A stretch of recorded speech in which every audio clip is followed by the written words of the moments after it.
Hello everyone, सत श्री अकाल जी साਰਿਆਂ ਨੂੰ। ਸਵਾਗਤ ਹੈ ਮਾਸਟਰ ਕਲਾਸਿਸ ਪਟਿਆਲਾ ਦੇ YouTube ਚੈਨਲ ਤੇ ਸਟਾਰਟ ਕਰਦੇ ਹਾਂ ਆਪਾਂ ਆਪਣਾ ਡੇਲੀ ਆਨਸਰ ਰਾਈਟਿੰਗ ਦਾ ਡੇ 17th। ਬੇਸਿਕਲੀ ਅੱਜ ਜਿਸ ਟੌਪਿਕ ਤੇ ਆਪਾਂ ਗੱਲ ਕਰਨ ਵਾਲੇ ਹਾਂ ਬਹੁਤ ਹੀ ਇੰਪੋਰਟੈਂਟ ਟੌਪਿਕ ਹੈ। ਜਦੋਂ ਆਪਾਂ ਗੱਲ ਕਰਦੇ ਹਾਂ UPSC ਜਾਂ PPSC ਦੇ ਸਿਲੇਬਸ GS2 ਦੇ ਵਿੱਚ, GS2 ਦੇ ਵਿੱਚ ਇੱਕ ਟਰਮ ਹੈ ਇੰਟਰਨੈਸ਼ਨਲ ਰਿਲੇਸ਼ਨ ਸਬਜੈਕਟ ਹੈ जो बहुत इंपॉर्टेंट है तो सारा बेसिकली न्यूज़पेपर बेसिकली जो अपने एक एक्चुअल एग्जाम होता है ਉਹਦੇ ਵਿੱਚ ਕੁਐਸਚਨਸ ਅਗਰ 50 ਨੰਬਰ ਦਾ ਆਂਦਾ ਹੈ ਤਾਂ ਇੱਕ ਚੰਗੇ ਚਾਂਸਸ ਆਪਾਂ ਨੂੰ ਦੇਖਣ ਨੂੰ ਮਿਲਦੇ ਆ 50 ਵਿੱਚੋਂ ਘੱਟੋ ਘੱਟ 40 ਨੰਬਰ ਦੇ ਇਦਾਂ ਦੇ ਹੀ ਕੁਐਸਚਨ ਹੁੰਦੇ ਆ ਜੋ ਤੁਹਾਡੇ ਕਰੰਟ ਅਫੇਅਰ ਬੇਸਡ ਹੋਣ। ਤਾਂ ਜਦੋਂ ਵੀ ਆਪਾਂ ਡੇਲੀ ਆਨਸਰ ਰਾਈਟਿੰਗ ਦੇ ਵਿੱਚ ਗੱਲ ਕਰਦੇ ਆ GS2 ਦੇ ਆਪਾਂ ਇੰਟਰਨੈਸ਼ਨਲ ਰਿਲੇਸ਼ਨਸ ਦੀ ਤਾਂ ਬਹੁਤ ਇੰਪੋਰਟੈਂਟ ਹੋ ਜਾਂਦਾ ਹਰ ਕਰੰਟ ਇਵੈਂਟ ਤੁਹਾਡੇ ਐਗਜ਼ਾਮ ਲਈ। सेम ਜਿਹੜਾ ਅੱਜ ਆਪਾਂ ਟੌਪਿਕ ਡਿਸਕਸ ਕਰਨ ਵਾਲੇ ਆ ਉਦੋਂ ਟੌਪਿਕ ਨਵਾਂ ਨਹੀਂ ਹੈ ਬਟ ਇਹਦੇ ਵਿੱਚ ਇੱਕ ਵਧੀਆ ਐਂਗਲ ਜੋ ਹੈ ਆਥਰ ਨੇ ਛੇੜਿਆ ਹੋਇਆ ਹੈ ਜੋ ਕਿ ਆਪਣੀ ਰਿਐਲਿਟੀ ਨੂੰ ਵੀ ਦਿਖਾਉਂਦਾ ਹੈ। ਆਪਾਂ ਉਹਨਾਂ ਬਾਰੇ ਅੱਗੇ ਡਿਸਕਸ ਕਰਾਂਗੇ। ਹੁਣ ਬੇਸਿਕਲੀ ਇੱਕ ਦਾ ਹਿੰਦੂ ਨਿਊਜ਼ਪੇਪਰ ਦੇ ਵਿੱਚ ਹੈਡਲਾਈਨ ਆਉਂਦੀ ਹੈ India US defence tech ties bigger ambitions little delivery. ਮਤਲਬ ਸਮਝੋ ਕਿ ਇੰਡੀਆ ਤੇ US ਦੇ ਵਿੱਚ ਕੀ ਹੋਏ ਕਾਫੀ ਸਾਰੇ ਐਗਰੀਮੈਂਟਸ ਦੇਖਣ ਨੂੰ ਮਿਲੇ ਡਿਫੈਂਸ ਨੂੰ ਲੈ ਕੇ, ਡਿਫੈਂਸ ਟੈਕ ਟਾਈਜ਼। ठीक है, आप काफी सारे एग्रीमेंट्स किए। अगे आर्टिकल की कहता है बिगर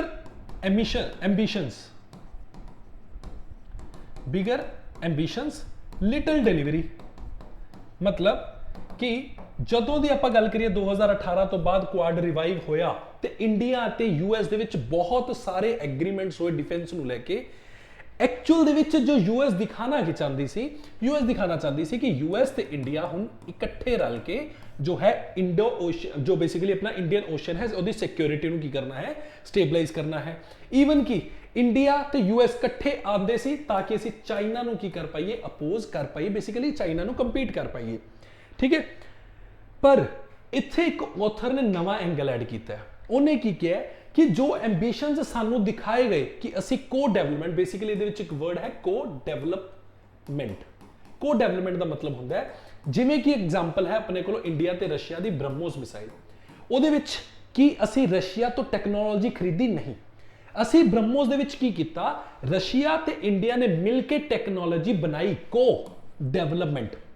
ਜਿਹਦੇ ਨਾਲ ਸਾਡੀ ਡਿਪੈਂਡੈਂਸੀ ਨਹੀਂ ਬਣੀ ਰਸ਼ੀਆ ਤੇ, ਅਸੀਂ ਰਸ਼ੀਆ ਦੇ ਨਾਲ ਰਲ ਕੇ ਬ੍ਰਹਮੋਸ ਮਿਸਾਈਲ ਨੂੰ ਬਣਾਇਆ ਹੈ। ਪਰ ਜਦੋਂ ਆਪਾਂ US ਦੀ ਗੱਲ ਕਰਦੇ ਜਿੰਨੇ ਵੀ ਐਗਰੀਮੈਂਟਸ ਹੋਏ ਕਿਤੇ ਨਾ ਕਿਤੇ ਕੋ ਡਿਵੈਲਪਮੈਂਟ ਵਾਲਾ ਜੋ ਐਂਬੀਸ਼ਨ ਸੀ, ਜੋ ਟਾਰਗੇਟ ਸੀ, ਜੋ ਬੇਸਿਕਲੀ ਏਮ ਸੀ ਉਹ ਕਿਤੇ ਨਾ ਕਿਤੇ ਆਪਾਂ ਨੂੰ ਦੇਖਣ ਨੂੰ ਨਹੀਂ ਮਿਲਦਾ। ਹਰ ਵਾਰੀ US ਨਾਲ ਜਦੋਂ ਵੀ ਆਪਣੀ ਡੀਲਿੰਗਸ ਹੋਈਆਂ ਹੈ ਕਿਤੇ ਨਾ ਕਿਤੇ ਇਹੀ ਦੇਖਣ ਨੂੰ ਮਿਲਦਾ ਕਿ ਆਪਣੀ ਡਿਪੈਂਡੈਂਸ ਜੋ ਹੈ ਉਹ ਜ਼ਿਆਦਾ ਕ੍ਰੀਏਟ ਹੋ ਰਹੀ ਹੈ। ਅਲਟੀਮੇਟਲੀ ਆਪਣੀ ਚੀਜ਼ਾਂ ਇੰਪੋਰਟ ਬੇਸ ਹੋ ਰਹੀਆਂ ਹੈ ਰੈਦਰ ਦੈਨ ਕੋ development.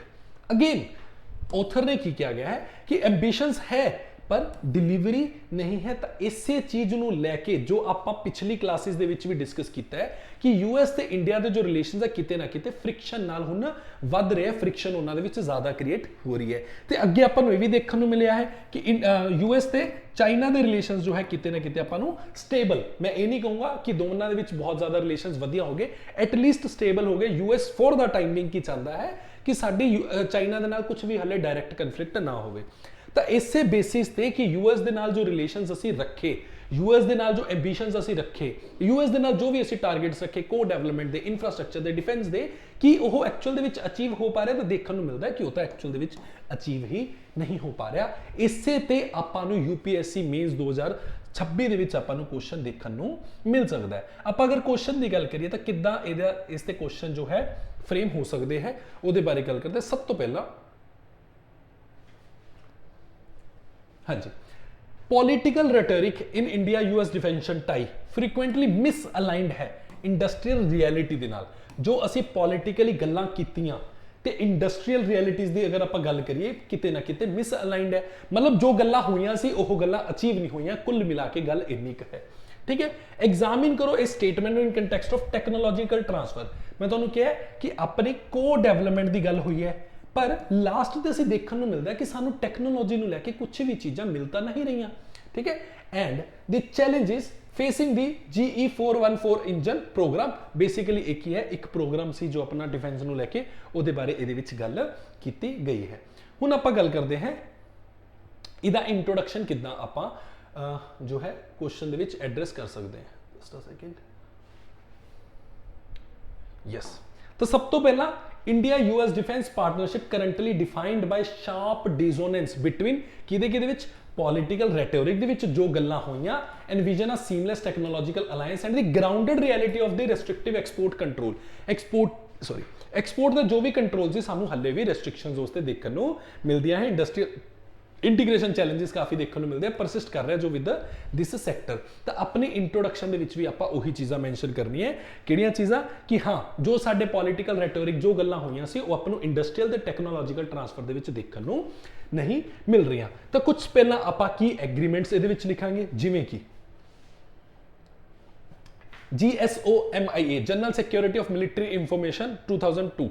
The bedrock of information sharing providing the legal framework to protect classified military basically ਇਹਦੇ ਵਿੱਚ ਆਪਾਂ ਸਾਈਨ ਕੀਤਾ ਸੀ ਤੇ ਕੀ ਕਿਹਾ ਸੀ ਕਿ ਜਿੰਨੀ ਵੀ ਇੰਟੈਲੀਜੈਂਸ ਸ਼ੇਅਰ ਹੋਏਗੀ ਤਾਂ ਕਿ ਮਿਲਟਰੀ ਨੂੰ ਇੰਪਾਵਰ ਕੀਤਾ ਜਾਵੇ ਉਹ ਅਸੀਂ ਸ਼ੇਅਰ ਕਰਾਂਗੇ ਲੌਜਿਸਟਿਕਸ ਨੂੰ ਲੈ ਕੇ ਲੈਮੋਆ ਸਾਈਨ ਕੀਤਾ ਸੀ ਕਮਿਊਨੀਕੇਸ਼ਨਸ ਨੂੰ ਲੈ ਕੇ ਕੌਮਕਾਸਾ ਕੀਤਾ ਸੀ ਠੀਕ ਹੈ ਸਿਕਿਉਰਿਟੀ ਆਫ ਸਪਲਾਈ ਅਰੇਂਜਮੈਂਟ 2024 ਇਸ PDF ਨੂੰ अपने जो मास्टर क्लासेस का टैलीग्राम चैनल है उस पर अपलोड करवा दिता जाएगा ताकि तुसी इदा इस कंटेंट तो अपने नोट्स को की कर सको अपडेट कर सको मेजर डिफेंस पार्टनर स्टेटस मिला यूनिक डेजिग्नेशन दी सी इंडिया को intended to facilitate technological transfer ते डिफेंस ट्रेड ये सारियां गल्लां होईयां सी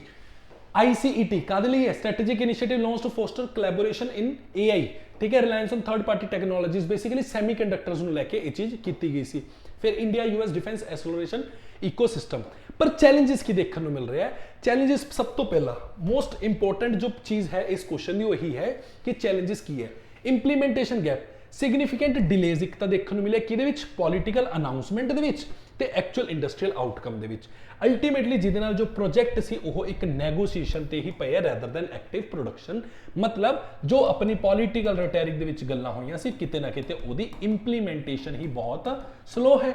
नेक्स्ट रेस्ट्रिक्टिव एक्सपोर्ट कंट्रोल जिवें अपने दो है ITAR ते ER रेगुलेशन लिमिट करते हैं transfer of the crown jewel basically की लिखा गया है सोर्स कोड एडवांस्ड प्रोपल्शन जिहदे बेसिस ते वो टेक्नोलॉजी वर्क करती है अगर तुसी उसे नूं ही ट्रांसफर नहीं करोगे उसे नूं ही तुसी एक्सपोर्ट नहीं करोगे तो व्हाट इज मीनिंग ऑफ को development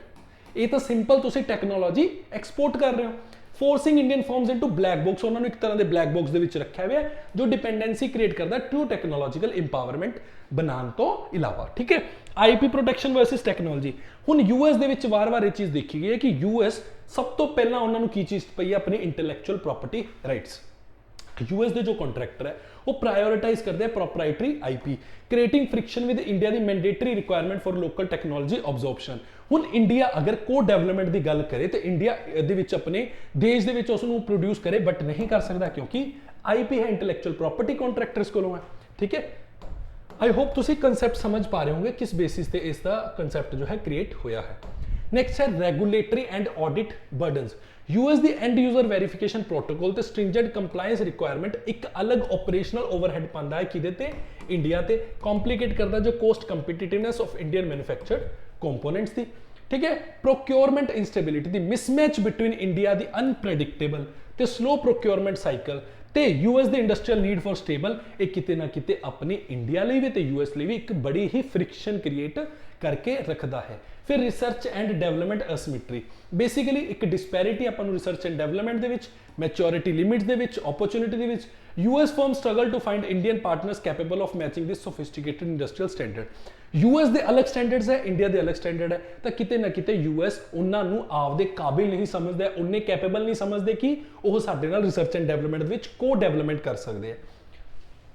sovereignty concern Indian stakeholder नूं भी ये लगता है कि यूएस किते ना किते साडी सोवरेनिटी नूं छीन सकदा है ते India right from its independence कदे भी आपदी सोवरेनिटी नूं नहीं खराब करन देगा रेगुलेटरी अनप्रेडिक्टेबिलिटी रिलायंस करिए अगर आप case by case licence rather than a transparent rule based framework हर यूएस दे विच जदों भी चीज़ां होंदियां केस बाय केस होंदियां साडे कोल एक रूल बेस्ड फ्रेमवर्क ते ट्रांसपेरेंट नहीं है कि चीज़ां किवें ट्रांसपोर्ट होण बेसिकली किवें ट्रांसफर होणगियां ठीक है जो कि आपां नूं यूएस दे हार्डवेयर ते एक लॉन्ग टर्म रिलायंस बनाने ते क्रिएट बेसिकली फोर्स करता है फिर आप गल करते हैं पाथ फॉर इंडिया इंडिया नूं किस चीज़ की जरूरत है हुण अज दे टाइम ते इंस्टीट्यूशनलाइज करो इनोवेशन इकोसिस्टम मतलब अगर आप एक उरे डाटा देखिए तो रिसर्च एंड डेवलपमेंट दे विच अगर आप देखिए अपना GDP दे विच अराउंड 0.65% है किदे विच रिसर्च एंड डेवलपमेंट दे विच सेम अगर आप यूएस दा देखिए तो अराउंड 6% है ठीक है। ईरान इसराइल का देखिए तो अराउंड 5.5% है। ਤਾਂ ਇੱਕ ਬਹੁਤ ਵੱਡਾ ਡਿਫਰੈਂਸ ਹੈ। ਇਹਨੂੰ ਤੁਸੀਂ ਪੇਪਰ ਦੇ ਵਿੱਚ ਗ੍ਰਾਫ ਦੇ ਰੂਪ ਦੇ ਵਿੱਚ ਵੀ ਦਿਖਾ ਸਕਦੇ ਹੋ। ਲੈਟਸ ਸੇ ਇਦਾਂ ਗ੍ਰਾਫ ਦਿਖਾਤਾ, ਇੱਥੇ ਇੰਡੀਆ ਦਿਖਾਤਾ 0.065% ਤੇ ਇੱਥੇ ਯੂਐਸ ਦਿਖਾਤਾ 6.5% ਇਦਾਂ, ਠੀਕ ਹੈ। ਤਾਂ ਇਹ ਚੀਜ਼ਾਂ ਆਪਣੇ ਐਗਜ਼ਾਮ ਪਰਸਪੈਕਟਿਵ ਦੇ ਵਿੱਚ ਆਪਾਂ ਨੂੰ ਜਿੰਨੀ ਵੀ ਐਨਰਿਚਮੈਂਟ ਹੈ ਉਹਨੂੰ ਲਿਆਉਣ ਦੇ ਵਿੱਚ ਹੈਲਪ ਕਰੇਗੀ। फिर आप गल करते हैं रेसिप्रोकल प्रोक्योरमेंट फ्रेमवर्क। तो इंडिया ਨੂੰ ਇੱਕ रेसिप्रोकल डिफेंस जो फ्रेमवर्क है ਉਹਨੂੰ बेसिकली ਉਹਦੇ ਤੇ ਅਲਾਈਨ ਕਰਨਾ ਚਾਹੀਦਾ ਟੂ ਨੇਸ਼ਨ ਪ੍ਰੋਕਿਓਰ ਕਰਨ, ਤਾਂ ਕਿ ਕੋਈ ਵੀ ਅੱਗੇ ਜਦੋਂ ਆਪਾਂ ਟ੍ਰੇਡ ਡੀਲ ਕਰਨੀ ਹੈ ਉਹਦੇ ਵਿੱਚ ਆਪਾਂ ਨੂੰ ਕਿਸੇ ਵੀ ਤਰ੍ਹਾਂ ਦੀ ਫ੍ਰਿਕਸ਼ਨ ਦੇਖਣ ਨੂੰ ਨਾ ਮਿਲੇ। ਫਿਰ ਆਪਾਂ ਗੱਲ ਕਰਦੇ ਹਾਂ ਰੈਗੂਲੇਟਰੀ ਸਟ੍ਰੀਮਲਾਈਨਿੰਗ। ਬੋਥ ਨੇਸ਼ਨ ਐਕਟਿਵਲੀ ਰਿਵਿਊ ਕਰਦੇ ਆ ਆਰਮ ਟ੍ਰਾਂਸਫਰ ਰੈਗੂਲੇਸ਼ਨਸ, ਬਿਲਕੁਲ ਕਰਨੀ ਵੀ ਚਾਹੀਦੀ ਜਿਵੇਂ ਆਈਤਾਰ ਤੇ STA 1 ਹੈ। To create single window pathways, क्यों ना एक सिंगल विंडो बना दी जाए ताकि किसी भी चीज़ों के approval requirement standard of procedure जो भी चीज़ां लैनियां है वो इस सिंगल विंडो तो लितियां जान। फिर एक trust initiative under the trust basically focus की होना चाहिए towards AI infrastructure semiconductor and autonomous system, जिमें कि अपना ASIA अलायंस भी है या आप इंडिया के नाल करिए तो ISET करके जो आप इन्हां नाल कीता है ऊपर आप डील भी किया है। Operational integration hub logistic maintenance repair overall hub ਨੂੰ ਆਪਾਂ ਕ੍ਰੀਏਟ ਕਰੀਏ ਤਾਂ ਕਿ ਇੰਡੀਆ ਦੀ ਡਿਪੈਂਡੈਂਸ ਜੋ ਹੈ ਆਫਟਰ ਪ੍ਰੋਕਿਉਰਮੈਂਟ ਕਿਤੇ ਆਪਣੇ ਡਿਪੈਂਡੈਂਸ ਦੁਆਰਾ ਵੀ ਫॉर द टाइम बिंग ना क्रिएट ਹੋਵੇ। स्टैंडर्डाइज स्ट्रैटेजिक ट्रेड सिनर्जेट मल्टीलेटरलिज्म, सिर्फ यूएस नाल नहीं ਆਪਾਂ ਨੂੰ अलग-अलग कंट्रीज ਦੇ ਨਾਲ ਵੀ डिफेंस एग्रीमेंट साइन करने चाहिए। अल्टीमेटली ਆਪਾਂ ਨੂੰ ਜ਼ਰੂਰਤ ਹੈ ਕਿ पॉलिटिकल एंबिशन ਤੇ इंडस्ट्रीयल रियलिटी ਦਾ गैप जो है ਆਪਾਂ फुलफिल करिए। ਉਹਦੇ ਲਈ ਰਿਕੁਆਇਰ ਕੀ ਹੈ ਕਿ ਆਪਾਂ ਨੂੰ ਹਾਈ ਪ੍ਰੋਫਾਈਲ ਅਨਾਉਂਸਮੈਂਟ ਕਿ ਅਸੀਂ ਆ ਕਰਤਾ ਉਹ ਕਰਤਾ, ਇਹਨਾਂ ਚੀਜ਼ਾਂ ਤੋਂ ਸਾਨੂੰ sustain rule based regulatory alignment ਤੇ ਆना ਪਊਗਾ। डीप टीयर टेक्नोलॉजी को प्रोडक्शन को development consistent long term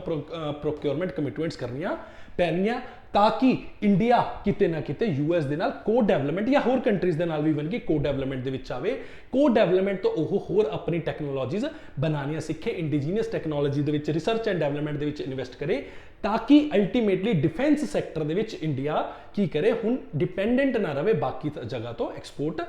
import करन दे विच। जिवें कि हुण अज दे टाइम दे विच जो इंडिया है ओह ट्राई भी कर रहा है बेसिकली होर अगे वध रहा है एक्सपोर्ट्स दे विच। एग्जाम्पल आप ऑलरेडी डिस्कस की हुई है, इंडोनेशिया नूं बेसिकली की दिता है ब्रह्मोस ते अस्त्रा, ठीक है। फिर फिलीपीनस नूं भी देन दी चीज़, फिलीपीनस नूं आपां ऑलरेडी प्रोवाइड किया ब्रह्मोस। तो होर भी काफ़ी सारे एक्सपोर्ट दे इंडिया दे विच वेंचर्स है। फिर तुसीं डैप की गल कर रहे हो, डैप की गल कर सकते हो, ठीक है। तो ये सारिया चीज़ां इंपॉर्टेंट है अपने एग्जाम परस्पैक्टिव नाल, इस एंगल नूं तुसीं अपने एग्जाम्स दे विच कवर कर सकते हो। डेफिनेटली तुहानूं एक एज देखने नूं मिलेगी जदों तुसीं out of the box point लिखते हो। तो आई होप तुहानूं एक टॉपिक एक कंसैप्ट ते दी रेलीवेंस समझ आई होएगी। मिलते हैं नेक्स्ट डे नेक्स्ट टॉपिक दे नाल। Thank you so much.